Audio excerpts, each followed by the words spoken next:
Learn to let go. Learn to let go. Show it off, show it off, show it off. Show it off, show it off, show it off. This is the Show It Off podcast, encouraging you to show off your unique self, your true, messy, beautiful, perfectly imperfect self. This is about discovering and sharing your inner light with confidence. When we do this, everyone benefits. The law of oneness means any good we do for ourselves is doing good for all. I am Sarah Faye Schaff. I am a single mom who helps other single moms build a life they are proud of and happy in, as I learn to do the same. After creating a successful confidence-building youth program for girls in California and using my 11 years experience as a yoga and meditation teacher, I am a confidence coach, helping women from here in Hawaii, where I am living a simple island life with my daughter. Each Monday, this podcast serves up true stories and inspiring messages to support you on your journey to becoming shamelessly and unapologetically confident, so you can show off your light, show off your authentic self, show off who you were born to be. This is the Show It Off podcast.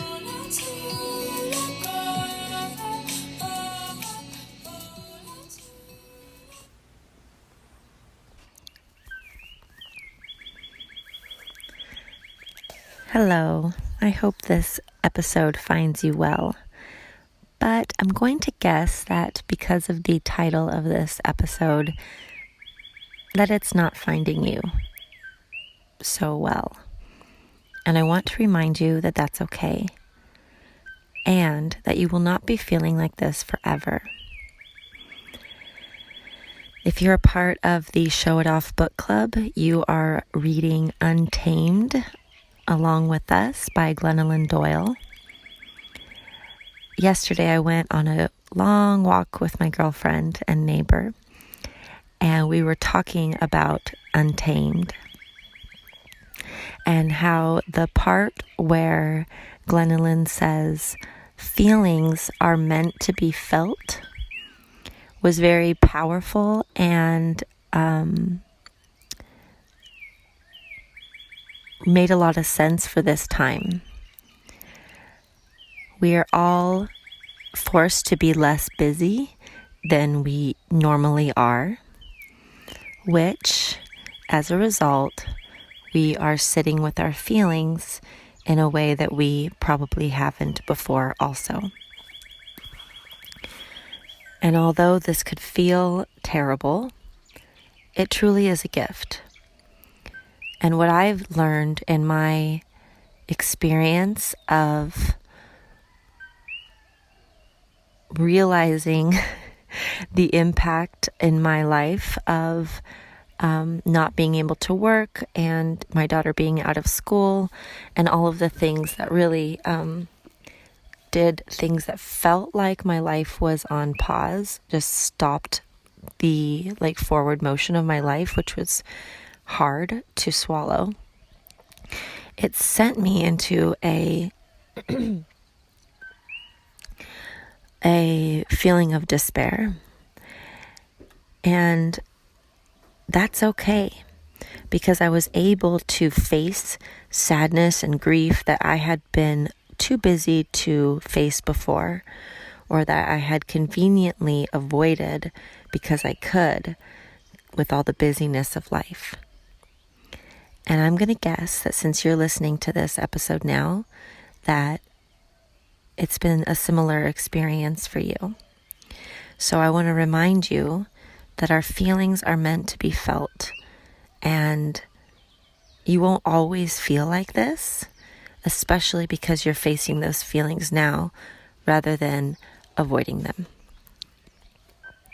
So, how do we feel better? Well, that's what this episode is about today. This is part 2, so if you haven't heard the previous episode. You can go ahead and give that a listen. Maybe stop this and listen to that first. It's called Moving Through Despair, episode number 43. So this will probably be called Moving Through Despair Part 2. I wish I would have counted days, but all the days have become a blur, and I'm not really sure exactly how long this whole process has taken for me. I think I've been in quarantine for like 30 days, somewhere along that. So let's say this whole process has taken a month from going to, this will pass, like this isn't that big of a deal, to, oh my God, my life has come to a complete halt, to really just depression and despair and hopelessness and powerlessness. So I was in that for a handful of days, and I allowed myself to feel it. I put all the rules out the window about scheduling and workouts and time and expectations, and I just let myself kind of fall apart. But I knew I didn't want to stay that way for more than a few days. I don't know, maybe it was a week. But I have a daughter, and I have goals, and I have friends, and I have, expectations for my life. So I didn't want to stay there for a long time. And I know you do too. You have people who are counting on you. You have yourself who deserves to have joy in your life. And it's important to go to the next feeling at some point. I know people who have been depressed for years and years and years, and that feels like a waste of life. I know that we are all exactly where we are supposed to be, and everything happens at the exact right time. And we do have some control over our lives, especially when it comes to how we feel. So if you don't want your depression to last for years and years and years, and I certainly don't want that for you, this is what to do. I can sit here and tell you that in the course of, a week or 10 days, something like that, maybe less. I really don't know what days, how many days have been happening this, but I have gone from feeling fear, grief, depression, despair, and powerlessness, and I have moved my way up the emotional scale to positive expectation and belief. So I've spoken on this before, but if this is you're new to this podcast, or this is just something you forgot, I'm going to remind you. So there is a scale of emotions that all of us are able to navigate through.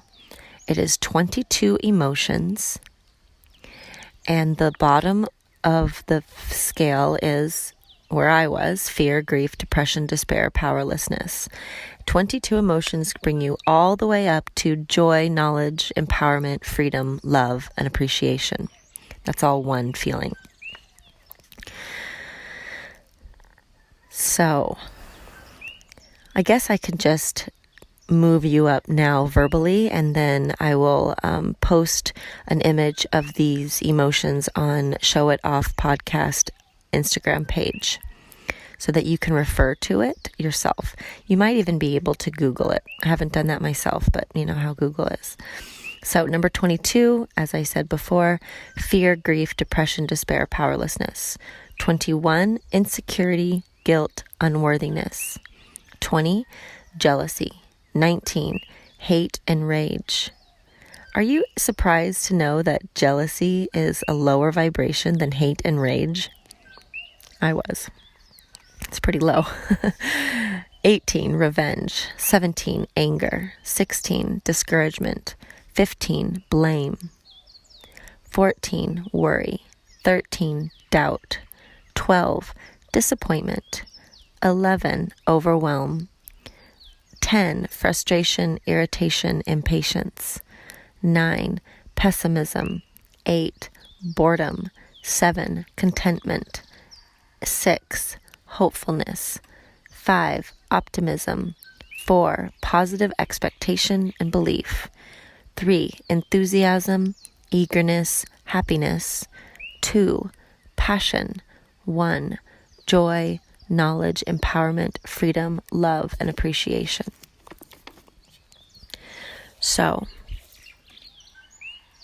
here is your assignment: to discover for yourself in stillness and meditation where you are currently today, right now, in the emotional guidance scale. It is impossible for you to get in your car and immediately be at your destination, right? You need to drive, make the turns, move forward to your destination. So with that said, it's impossible for you to move from anger to passion in one step. Isn't that a relief? Because what that means is you can just take the steps one step at a time to move yourself up. So I would say for me, it took about 24 to 48 hours to move my way up. So like one day I was just bored all day. I was feeling really bored, but that was good because I knew I was moving myself up from the despair and grief that I was in earlier. And then a whole day, I was just hopeful. And I knew that I had moved myself up from boredom to hopeful.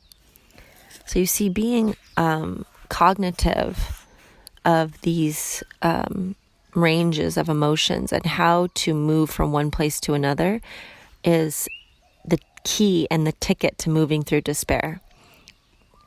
I'm also going to share with you a couple of tactics that helped me a lot move myself up. So, number 1, knowledge and awareness of the emotional guidance scale. Study it, know it, learn it, read it again and again. The next thing I would say is to pray or decide or ask for your highest vibration friend. So decide who your highest vibration friend is. What does that mean? Well, do you have someone in your life who just feels like a warm ball of sunshine when you see her or him? Is there someone in your life who is grounded and steadfast and honest and true and wise and inspiring? For me, when I asked for who that person was in my life, I saw clearly an image of my friend Alila. Alila has been on this show. I can't remember which episode she's on, but she is the owner of and founder of Mahina Cup. And we've mentioned Mahina Cup on here a few times. She is my high vibe friend here on the island who came to my mind's eye when I knew I needed to ask for help. So that's where this is going. You're going to ask someone for help, but you're not going to ask just anybody. In fact, I would advise you not to ask someone who perhaps is in your family or someone who lives in your home with you, unless that person just happens to be your highest vibe person. But if you really ask for who is my highest vibration friend, you will get an image of this person right away in your mind's eye. And then what you do next is you take action. Take inspired action. Reach for your phone, no matter how hard it might feel. You can do it. And you ask for help. I sent my friend Alila a text that said, "I need help. I'm in despair. Can you throw me a rope?" This inspired action was the first step in me feeling better because she responded to my request and reached out and threw me a rope and helped pull me up and out of that pit that I was in. And I want you to know that I understand the feeling of an obstacle, no matter how tiny, can feel monumentous when you're in despair. For example, when I knew I needed to reach out to Alila, I had misplaced my phone. It was probably like under a book or something, like not a big deal. Like I lost it at a stadium. It was just somewhere in my home and I wasn't exactly sure where. And being that I was in the depths of despair, it felt like a humongous obstacle to find my phone and find her and reach out to her. So it wasn't immediate. Like I had to motivate myself to look for the phone. And that's okay, you guys. If that obstacle feels huge, yep, it feels huge. Just notice that. Love yourself as you work through something huge. Something that helps me is the mantra, I can do hard things. When I am faced with an obstacle that feels impossible to overcome, I say to myself, I can do hard things because I have. I have proof in my life, and so do you, that you can do hard things, that I can do hard things. If you are lucky enough to have given birth to a child, you are very aware that you can do hard things. If you haven't, I know there's some example in your life that you can hold on to in this moment and prove to yourself that you can do hard things and overcome any obstacle that's in between you and asking for help. But we humans are not lone wolves. We are not independent. I'll say that again. We are not independent. No matter how much the media or songs or religion or teachers advocate and celebrate and try to convince us that independence is the goal, that's bullshit. I'm calling it out, and this is why. We are community, family-oriented people. We are villages. We are tribes. We are groups. And we always have been. Only recently have people begun to live alone in apartments or homes or whatever. This is not the natural order. This is not healthy. We need each other. We need each other. So if there's no shame in asking for help, especially in a time where there are many of us completely isolated, I'm going to tell you right now that being isolated is a greater risk of despair and illness than your risk of catching the virus right now. Yep, I said it. Might make some people mad. Great, hit me up. I am not afraid of conflict. So with that said, know that it's okay to need another person and reach out, ask for help. Don't tell 10 people that you're depressed. That's not going to make you feel better. Picking that one person and asking her or him for help is what's going to be the rope that pulls you out of the quicksand of despair. What my friend did to help me was invite me over to her home. And at her home, we felt so good just seeing each other eye to eye, making contact, laughing, smiling, just being together. But then also we did a practice that we both love to do that helps us feel tangible guidance. And I'm going to suggest the same thing for you. And that's step number 2, which is card pulling. Card pulling is something that you can do to help your inner guidance system share with you the information that you need to know. So you could easily just be in meditation and say, show me what I need to know. And your guides will show you. It might be through a song, through a kismet moment, through a synchronicity, through something falling off the shelf. Like if you are paying attention, you will see the signs from your guides. And I think it can be kind of hard to pay attention sometimes when we're distracted or we second guess the signs. For instance, you might be like, I need guidance, and a book might fall off the shelf that's there to guide you, but you might think, oh, like this, that's weird. There must have been like, I don't know why that fell off. You might just like toss it out and not realize that that is the book you're supposed to read, and that's the answer to your question. Because we just are taught to second guess magic. We're taught to second guess miracles. And that's sad. And we can unteach ourselves that. I know I have, and it's been like a 10-year process. And I believe in these signs now. But still, card pulling makes it really concrete. So you sit with a deck of cards. I can recommend some, but I think what's important is that the cards really resonate with you more than like whatever I'm going to suggest. There's so many decks out there. And if you aren't sure where to go for that, I would recommend going to hayhouse.com. And on hayhouse.com, you will see they have decks made by Wayne Dyer, Gabrielle Bernstein, Marianne Williamson, and I think even Doreen Virtue has a deck. Really, it's whatever resonates with you that is going to be the right deck.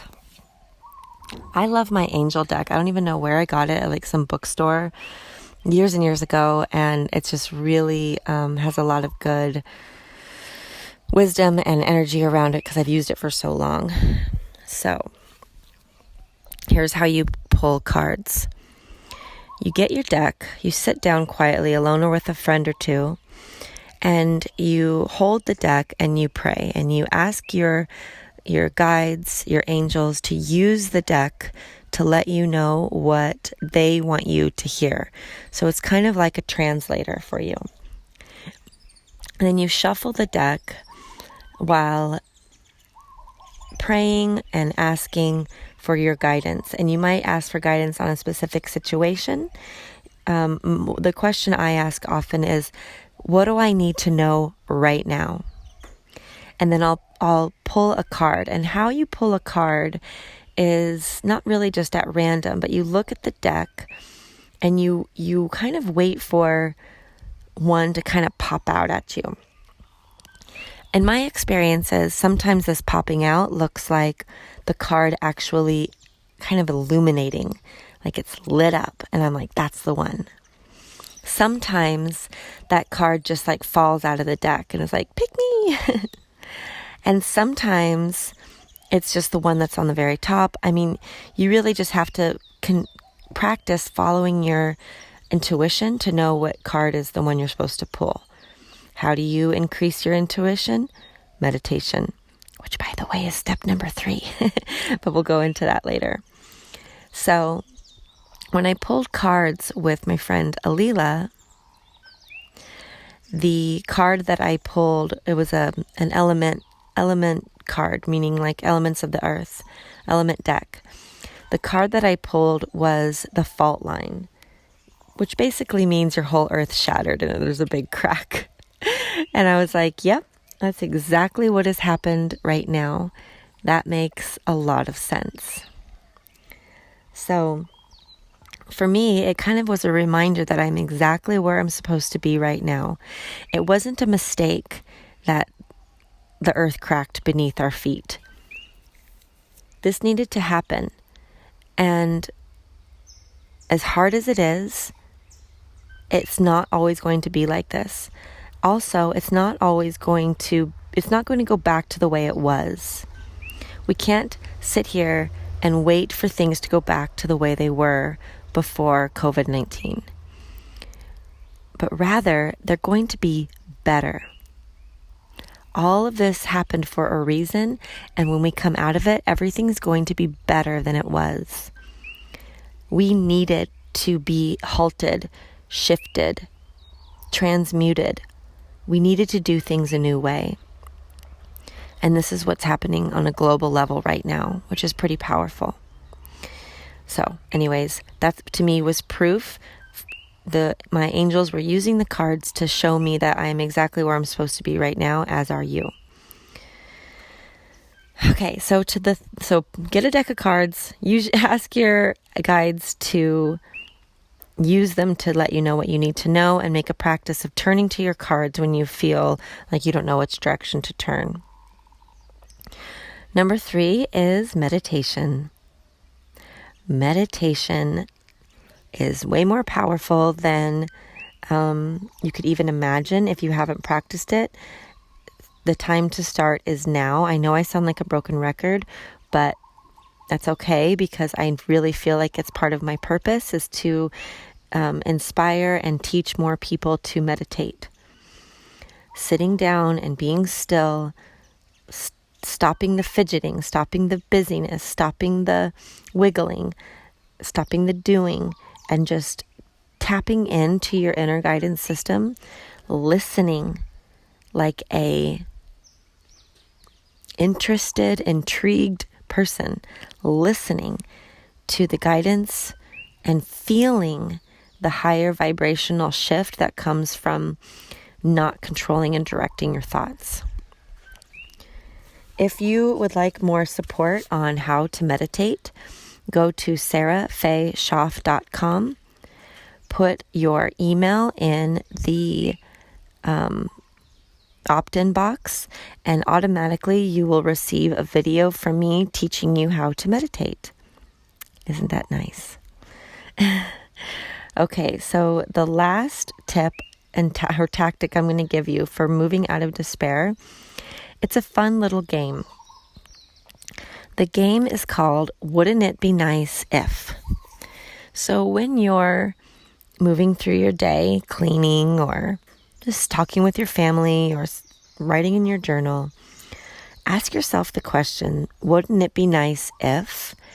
And then let your imagination run wild. Wouldn't it be nice if I made plenty of money doing my purpose work?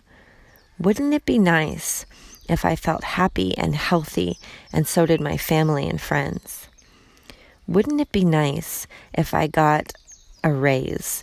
Wouldn't it be nice if I got a promotion? Wouldn't it be nice if I found a partner of the highest vibration and we fell in love and built a life together? Wouldn't it be nice if I got a new phone so my podcast would sound better when I record it? Or so I could take better pictures? So you get the idea. Instead of sitting around saying, I want this and I wish for that, and why doesn't this ever happen? That's a very low vibration. So instead, playing the wouldn't it be nice if game when you're just in idle moments will help raise your vibration, will help take you up the emotional guidance scale, because you begin to feel hopeful. You begin to feel optimistic. You begin to invite in those great things that you're kind of dreaming about, because you're in the vibration of allowing. You are practicing the art of allowing with the wouldn't it be nice if game. When you practice the art of allowing, you change your life.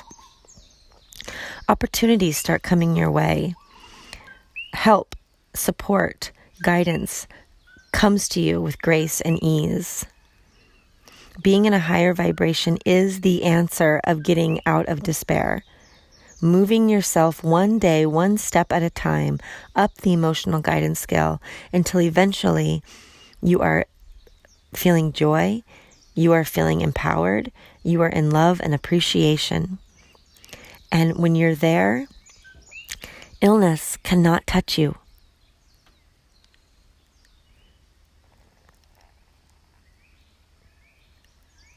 Your life cannot be ruined. Bad things can't happen to you. You are protected in a ball of light when you are basking in the vibration of love and appreciation. Love and appreciation is God language. God is inside of you, not outside of you. All the wisdom that you need is already inside of you. But the world keeps trying to make you forget. That's why you were led to a podcast like this, so that you could be reminded of your power, reminded of who you really are. You might feel like you have never known this, so how is it a reminding? It's a reminding because your soul knows. Your soul is not of this earth. Your soul is beyond anything that your earthly mind can imagine. Your soul is infinite. Your soul is indestructible. So when you connect to that, when you remember that, when you live from that place, your life can and will be everything that you want it to be and more. Grace and ease and joy and love has no choice but to come your way when you are resonating in the higher vibrations. And this is why I always tell you, you are perfectly made. You are lovable as is. Your life is yours, and you can choose how you're going to feel and what direction you're going to go. You are perfectly made, so go ahead, find that light, and show it off.